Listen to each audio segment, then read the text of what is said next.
Last class में हम लोग हेनरी फ्योल के जो संगठन के 14 प्रिंसिपल हैं, 14 सिद्धांत है, उसको डिस्कस किया था।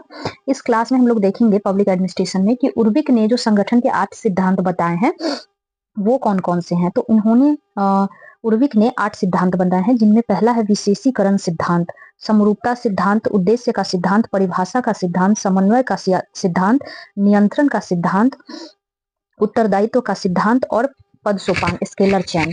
निर्णय ऊपर से नीचे होनी चाहिए, इसको ही उर्विक ने 8 सिद्धांत संगठन के लिए दिए हैं। आगे हम देखेंगे कि गुलिक ने भी सिद्धांत मतलब संगठन के 10 सिद्धांत बताए हैं, जिसमें पहला जो है वो है विकेंद्रीकरण, बहुत सारे लोगों द्वारा प्रबंध किया जाना, डिसेंट्रलाइज्ड जो फॉर्म होता है किसी भी संगठन का, उसकी बात करते हैं गुलिक। उसके बाद इसने 4 पीस की बात की है।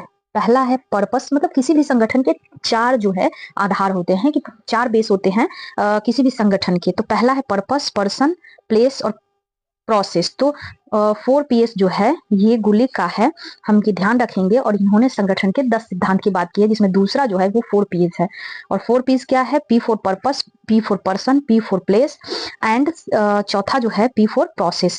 तीसरा जो है प्रत्यायोजन का सिद्धांत, कि उच्च अधिकारी के पास बहुत सारे काम हो जाते हैं, अपने कार्यभार को कम करने के लिए जो निचले अधिकारी होते हैं, जो अधीनस्थ कर्मचारी होते हैं, उनको कार्य जो है वो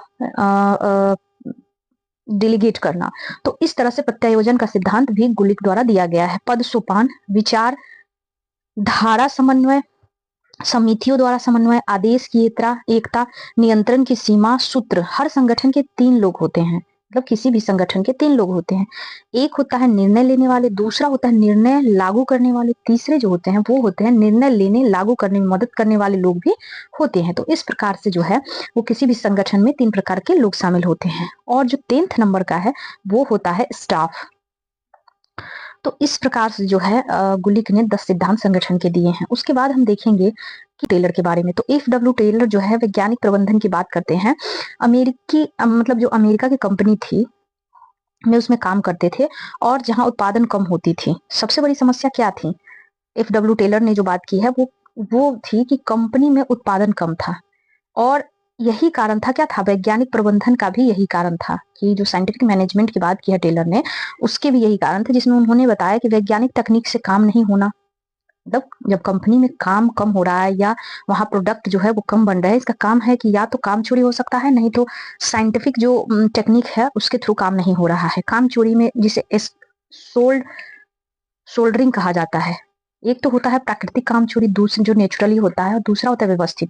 प्राकृतिक जो परंपरागत है, जैसे हल जोतना, थकान, काम चोरी, ये सब मतलब कि हाँ मुझे इस तरह से नेचुरली ये है कि हाँ ये प्राकृतिक काम चोरी है। दूसरा है व्यवस्थित, जैसे सोच समझकर जानबूझकर काम कम करना, यही कम उत्पादन का कारण होता है। तो 2 कारण बताए हैं कंपनी उत्पादन में जो काम ना होता है उसके। उसके बाद बात करते हैं लुई ब्रिडिस। ये भी वैज्ञानिक प्रबंधक के जनक है। लुई ब्रिडिस जो साइंटिफिक मैनेजमेंट के जनक लुई ब्रिडिस भी है। और एफ.डब्ल्यू. टेलर की बुक है प्रिंसिपल ऑफ साइंटिफिक मैनेजमेंट, जो 1911 में आई है। प्रिंसिपल ऑफ साइंटिफिक मैनेजमेंट 1911 20वीं सदी की सबसे महत्वपूर्ण बुक, और ये काफी इंपॉर्टेंट है। ये एफ.डब्ल्यू. टेलर की बुक है। एफ.डब्ल्यू. टेलर की बुक है principles of the scientific management.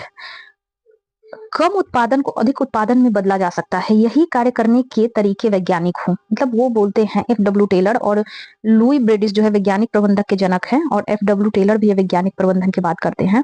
तो टेलर बताते हैं कि 3 परिकल्पनाएं हैं जिससे वैज्ञानिक तकनीक के द्वारा काम को बढ़ाया जा सके। कार्य करने के वैज्ञानिक तरीके को अपनाया जाए तो उत्पादन बढ़ सकता है। कार्मिक वही अच्छा है जो किसी प्रकार की पहल ना करे और प्रबंधन के आदेशों का पालन करे। तब उसके साइड से कोई आर्गुमेंट नहीं होना चाहिए काम को लेकर। यदि व्यक्ति को अधिक पैसा दिया जाए तो कार्य करेगा, वह कार्य करेगा। तो इस प्रकार से 3 परिकल्पनाएं बताते हैं एफ.डब्ल्यू. टेलर, जिसके द्वारा उत्पादन में वृद्धि की जा सके किसी भी संगठन या कंपनी में।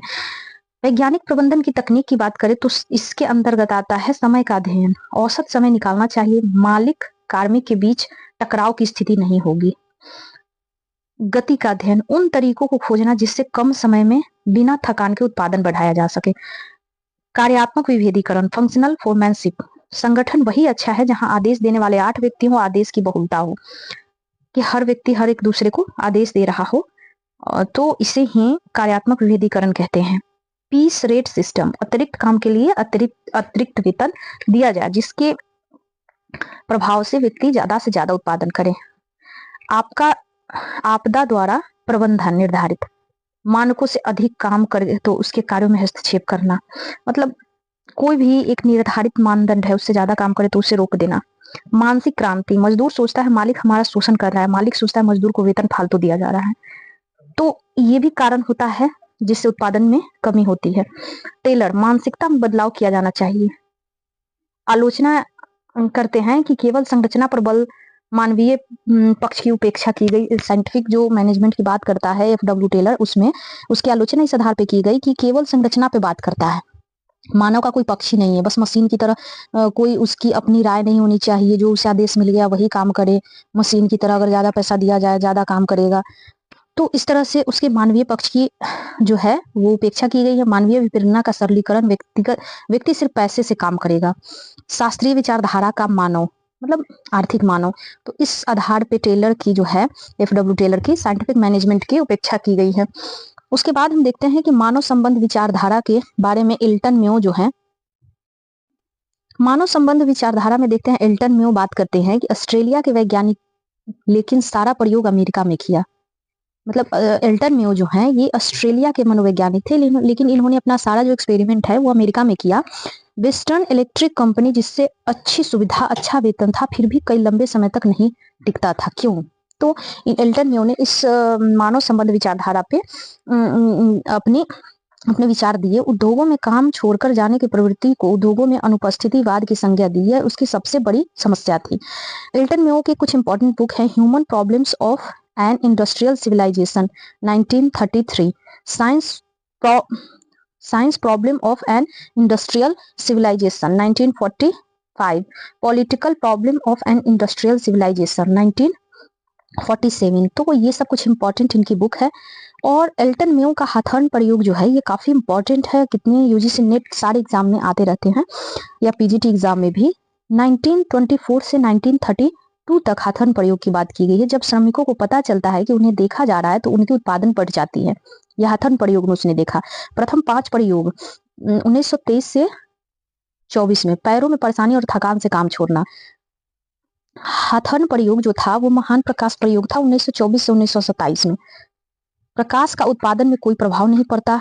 रिले असेंबली प्रयोग किया गया 1927 से 1928 तक, जिसमें भौतिक सुख सुविधाएं उत्पादन को प्रभावित नहीं करती। इस तरह से जो है एल्टन म्यो ने हथर्न प्रयोग के द्वारा ये देखा कि किस तरह से कौन कौन से प्रयोग में उसे किस प्रकार की कमी दिखाई दी गई। रिले असेंबली प्रयोग, महान प्रकाश प्रयोग, हथर्न प्रयोग, प्रथम 5 प्रयोग, तो ये सब करके वो मतलब मानव संबंध के जो विचारधारा है उस पर बात की है। समूह साक्षात्कार प्रयोग 1928 से 1931 में वेंटिलेशन सिद्धांत की बात की। 1928 से 1931 में वेंटिलेशन सिद्धांत की बात की। प्रश्नावली, प्रश्न पूछना, सुझाव मांगे गए, लोगों से प्रश्न पूछे गए और लोगों से सुझाव मांगा। इससे कंपनी के प्रबंधन में कार्मिकों की भूमिका बढ़ी और काम छोड़ने की प्रवृत्ति कम होने लगी।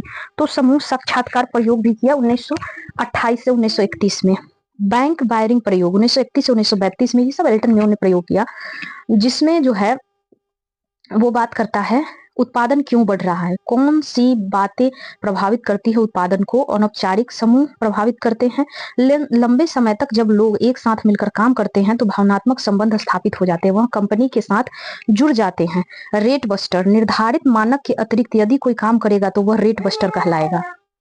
जो मतलब वो बोलता है कि एक निर्धारित मतलब स्टैंडर्ड स्थापित की जाए और उस हिसाब से जो लोग काम नहीं करते हैं उनको काम करने से रोका जाए।